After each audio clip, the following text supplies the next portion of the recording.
ایک دن ایک چالاک طوطا ٹونٹو درخت پر بیٹھا آم کھا رہا تھا۔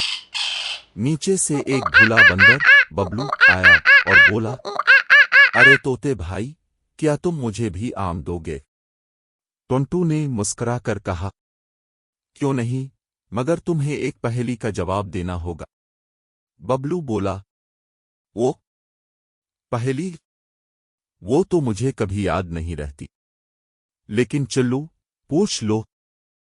ٹونٹو نے پوچھا، ایسا کیا ہے جو جتنا نکلے اتنا ہی بڑھے؟ ببلو نے سر کھجایا، الفاچیلا کودا اور بولا، یہ تو مجھے پتا ہے، وہ ہے مسکراہٹ۔ ٹونٹو خوش ہو گیا، بولا، واہ، بالکل صحیح، اب پکڑو یہ آم۔ ببلو آم کھاتے ہوئے بولا، دوستی اور دماغ دونوں کام آئیں تو آم بھی میٹھا لگتا ہے۔ اخلاقی سبق: دوستی اور ہوشیاری سے ہر مسئلے کا حل نکالا جا سکتا ہے۔